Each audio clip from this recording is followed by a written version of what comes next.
Hello friends, मैं हूं अजीज। आप देख रहे हैं मूवी स्टॉक चैनल, जिस पर आज मैं बात करने वाला हूं बेनेडिक्ट कम्बरबैच के वैरायटी वाले इंटरव्यू के बारे में, जिस इंटरव्यू में उन्होंने एक हिसाब से स्पॉइलर पर ही बात करते हुए अवेंजर्स डूम्सडे फिल्म से रिलेटेड एक अपडेट दी है, जिसका उन्हें फिलहाल तो उस आर्टिकल के अकॉर्डिंग कोई भी फर्क नहीं पड़ता। मुझे लगता है कि ऑडियंस को भी उनकी इस बातों को थोड़ा लाइटली लेना चाहिए, क्योंकि ऑडियंस अगर ऐसी कोई अपडेट निकल कर आती है तो उसे लेकर के इतना ज्यादा पागल हो जाती है कि भाई उनके फिल्म का ऐसा एक्सपीरियंस खराब हो गया कि वो भाई सिनेफाइल बैठे थे जो नहीं चाहते कि इस फिल्म की छोटी से छोटी डिटेल भी उन तक पहुंचे। लेकिन अनफॉर्चुनेट इंटरनेट के इस जमाने में अगर चीज आप तक पहुंच रही है तो आप ज्यादा कुछ नहीं, इंटरनेट पर काफी ज्यादा एक्टिव हो। लेकिन मुद्दे की बात पर रहते हुए ये भी बता दूं कि अक्सर करके एक्टर्स के इंटरव्यू खास करके एमसीयू के कैरेक्टर के तौर पर अगर निकल कर आते हैं तो उसमें एनडीए वाली सिचुएशन भी होती है, जहां पर हो सकता है कि बेनेडिक्ट कम्बरबैच कहीं ना कहीं फैन से थोड़ा बहुत झूठ बोल रहे हो। जिस बात में कितनी सच्चाई है कितनी नहीं, चलिए उनकी पूरी डिटेल तक जाकर के इन सारी आर्टिकल्स को अच्छे से करते हैं ब्रेक डाउन, ताकि वो कहते हैं ना कि आपके भी दिल में किसी भी तरीके की गिला शिकवा ना हो। बाकी चीजों को उन आर्टिकल्स के साथ साथ रूमर के तौर पर मैं कनेक्ट करके बताऊंगा, जो चीजें आगे जाकर के अगर सच निकली तो फिर क्रेडिट दे देना, वरना तू तो फेंकता ही रहता है, ये वाली सिचुएशन भी कमेंट में कुछ मुझे दिखाई देगी। लेकिन अब जबकि अपडेट निकल कर आई है तो अब उस पर ही रहते हैं, इसलिए मुद्दे से बिल्कुल भी ना भटकते हुए सबसे पहले करूंगा आपसे छोटी मोटी सी रिक्वेस्ट, जो की है इस चैनल को सब्सक्राइब, वीडियो को लाइक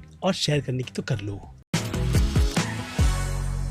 सो फ्रेंड्स, कई सारे सोर्सेज की तरफ से Benedict Cumberbatch as a Doctor Strange, obviously Doctor Strange 3 film में तो नजर आएगी ही, क्योंकि फिल्म के सीक्वल में यानी कि जो मल्टीवर्स का मैडनेस निकल कर आया था, जिसका नाम अभी भी डेफिनेटली मिसलीडिंग तो लगता ही है, लेकिन उसे छोड़ हिंट फिल्म के अंत में दिया गया था। आई थिंक सीरी नाम का कैरेक्टर था, चार्लिस थेरॉन का, जो कि डॉक्टर स्ट्रेंज को अपने साथ डार्क डायमेंशन में ले जाती है, जहाँ पर डोरमामू जैसी सिचुएशन चाहता है कि इनकर्जन जैसी सारी चीजें वो लोग समझे और उसे आने से पहले रोके, जिसमें अब डॉक्टर स्ट्रेंज क्लेया, शायद अब ये नाम है मुझे लगता है, उसकी मदद से कितना सक्सेस हो गया और स्टोरी का पार्ट उस ट्रैक पर कितनी ऑनेस्टी के साथ कॉमिक बुक को ऑब्वियसली लेकर के चलेगा भी या नहीं, वो तो क्वेश्चन ही रहेगा। लेकिन सबसे बड़ा क्वेश्चन यही है कि उस फिल्म के तीसरे पार्ट की जो हिंट के तौर पर अनाउंसमेंट दी गई थी, क्या वो सच में तीसरे पार्ट की कनेक्टिविटी दिखा रही थी, या फिर डूम्सडे के आने का संकेत देती है, या फिर कह लो सीक्रेट वॉर का भी। तो उस पर क्लियरली वैरायटी वालों ने कोट कर ये बात कंफर्म कर बताई है कि पहले की सारी प्लानिंग डेफिनेटली जब कैंग के यूनिवर्स यानी कि कैंग की पूरी सागा दिखाने की थी, जो कि मल्टीवर्स के यूनिवर्स में ही आती है, तब डॉक्टर स्ट्रेंज को ही सुप्रीम पर रखा जाना था, जिसमें लीड करता था स्पाइडरमैन का कैरेक्टर। लेकिन फिर चीजें काम नहीं करी, जिस चीज को मैं बार बार रिपीट करके बता चुका हूं कि कैसे डिज्नी और एमसीयू वालों की बैंड बस्ती चली गई, जिन्होंने इस डर के माहौल को देखते हुए अब अपने सारे रुख को चेंज करते हुए, जो कहते हैं ना कि हुकुम का इक्का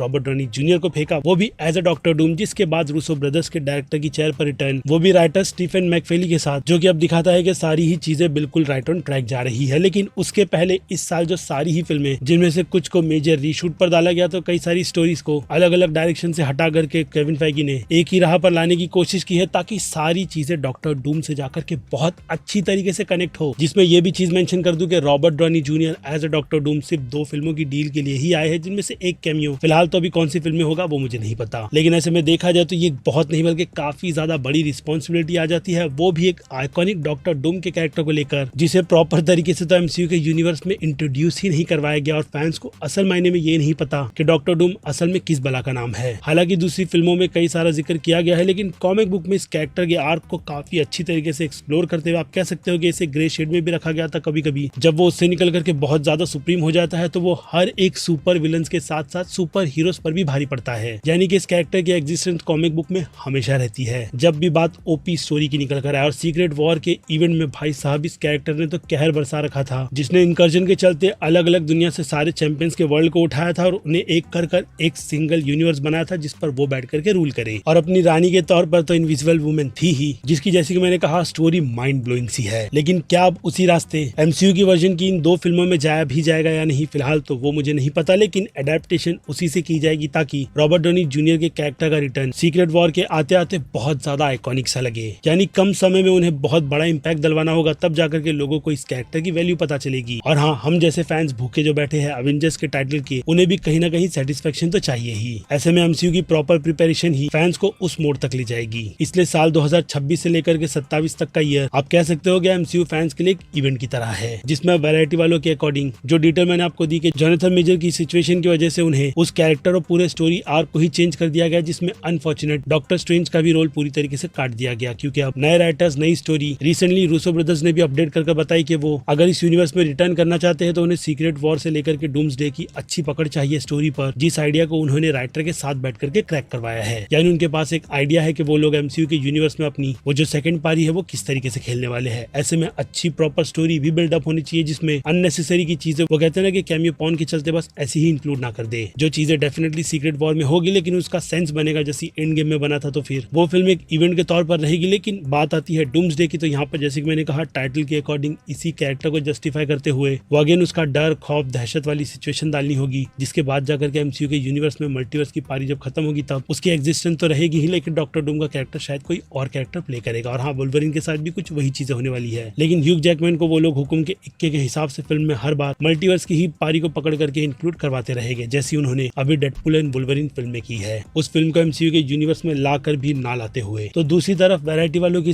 बेनेडिक्ट कम्बरबैच वाली डिटेल पर आए तो उन्होंने क्लियरली ये बात कंफर्म कर बता दी है कि वो डूम्सडे की फिल्म का पार्ट बिल्कुल भी नहीं होंगे, जिनकी कहानी उनके कैरेक्टर को डिमांड भी नहीं करती। लेकिन जैसे कि मैंने कहा कई सारे सोर्सेस और कई लोगों की तरफ से डॉक्टर स्ट्रेंज के पार्ट को इस फिल्म में होने की वो कहते हैं ना कि कंफर्मेशन दी गई थी, जिस पर इस अपडेट के आने से पहले भी मैंने जब बात की थी तो कहा मुझे यही गया था कि हाँ उनका कैरेक्टर इस फिल्म में होगा लेकिन रोल उतना भी ज्यादा बड़ा नहीं होने वाला। लेकिन फिर अब बेनेडिक्ट कम्बरबैच की इस कंफर्मेशन के हिसाब से सारे के सारे सोर्सेस हिले पड़े हैं। यानी आप समझ सकते हो कि बैलेंस को लेकर के पूरी माँ और बहन एक हो चुकी है, जो अब इस बात को पता लगाने के पीछे लग गए हैं कि क्या सच में बेनेडिक्ट कम्बरबैच सच कह रहे हैं या फिर एनडीए के चलते उन्होंने एक ऐसा झूठ बोल दिया जो कि अक्सर करके हीरो बोलते हैं। और फिर क्या इस वीडियो को रिकॉर्ड करने से पहले भी मेरी राय यही थी कि वो झूठ कह रहे हैं, लेकिन अब जाकर के उन्होंने ऑफिशियली एक हिसाब से इस बात को डिनाई ही कर दिया कि वो जो कुछ भी कह रहे हैं उनकी बात पर बिल्कुल भी बिलीव मत करना। लेकिन हाँ, एक श्योरिटी दे दी उन्होंने कि वो डूम्सडे फिल्म में हमें नजर आएगा। लेकिन याद रखना, मैंने आपको शुरुआत में इस वीडियो में बताया था कि उनका रोल फिल्म में उतना भी ज्यादा बड़ा नहीं होगा, क्योंकि फिल्म के टाइटल में ही डूम्सडे का नाम डाल करके इस बात को कंफर्म कर दिया गया है कि फिल्म का फोकस किस तरफ रहेगा। इसलिए बाकी दूसरे एक्टर्स जो पहले से ही अपने कैरेक्टर आर्क को बिल्ड कर चुके हैं उनके लिए फिर से हाइप अप जनरेट करके कोई मतलब बनने वाला नहीं है। हालांकि देखा जाए तो डॉक्टर स्ट्रेंज की जर्नी पूरी तरीके से उनकी आने वाली फिल्म पर टिकी है। जिनसे हटकर फिर से टॉपिक पर रहे तो बेनेडिक्ट कम्बरबैच इन सभी मामलों में बहुत ज्यादा सीरियस होते हैं और उन्हें पता होता है कि एनडीए को साइन करने के बाद सिचुएशन को किस तरीके से डील करना चाहिए, क्योंकि उन्होंने ही इन्फिनिटी वॉर और एंड गेम जैसी फिल्म की पूरी स्क्रिप्ट पढ़ी थी, बाकी दूसरे किसी भी एक्टर्स ने नहीं। इसलिए उनके बोलने का सेंस भी बनता है। तो दूसरी तरफ अब सोर्स का दावा यह है कि डॉक्टर स्ट्रेंज 3 फिल्म जो है इन्हीं दोनों फिल्मों के बीच में निकल कर आएगी, जो बात मुझे बिल्कुल भी फिलहाल तो पॉसिबल इसलिए नहीं लग रही क्योंकि जब मैंने काफी टाइम पहले कुछ सोर्सेस से बात की थी तो इस फिल्म की स्टोरी का बस एक आइडिया है, स्क्रिप्टिंग पर अब तक काम शुरू नहीं किया गया, जिसके चलते इस फिल्म का प्रोडक्शन भी शुरू नहीं होगा। और जब प्रोडक्शन शुरू नहीं होगा तो सारी डिटेल्स, कॉस्ट्यूम, सेट डिजाइनिंग, ये सारी जो चीजें बनाई जाती है वो भी नहीं क्रिएट हो पाएगी,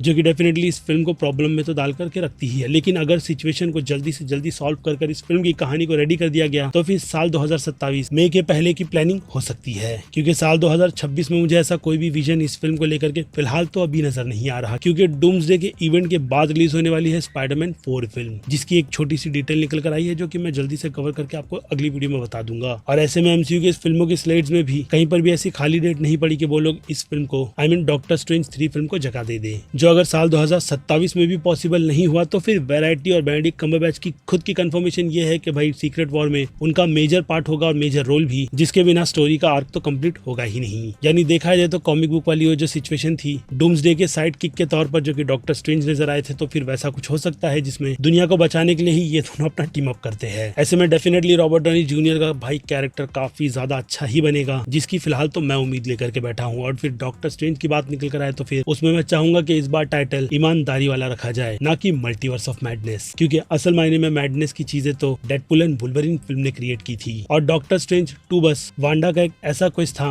जिसे तीसरे का नाम देकर के उस फिल्म को बदनाम कर दिया गया, क्योंकि उस हिसाब से अगर आप देखो तो वो फिल्म बस टाइटल के नाम पर क्लिक बिट ही थी, जो बात आपको भी पता है। लेकिन फिलहाल तो बेनेडिक्ट कम्बरबैच की इस कंफर्मेशन के अकॉर्डिंग आपकी क्या राय बनती है वो आप मुझे कमेंट में लिख कर बताइएगा। बाकी हाँ, अगर आपके दिमाग में वो क्वेश्चन चल रहा है कि टीम अप वर्ल्ड को बचाने के किस तरीके का रहेगा, तो फिर मॉलिक्यूल मैन नाम है उस कैरेक्टर का, जो कि सारी मल्टीवर्स के यूनिवर्स का एक बॉम्ब होता है और उसे ही टाइम पर पकड़ करके रोकने का काम ये लोग करेंगे, तब जाकर के इनकर्शन रुकेगा, जो डेफिनेटली कोई स्पॉइलर नहीं लेकिन कॉमिक बुक की डिटेल है जो आपके साथ में शेयर करना तो बनती ही थी, जिन सब पर अब आप अपनी सारी की सारी जो कहते हैं ना ओपिनियन कमेंट में लिख करके बता सकते हैं। इसके अलावा मैं हूँ Aziz, movie stock channel like share और सब्सक्राइब भूलना मत। मिलूंगा जल्दी दूसरी किसी वीडियो में, टिल देन बाय।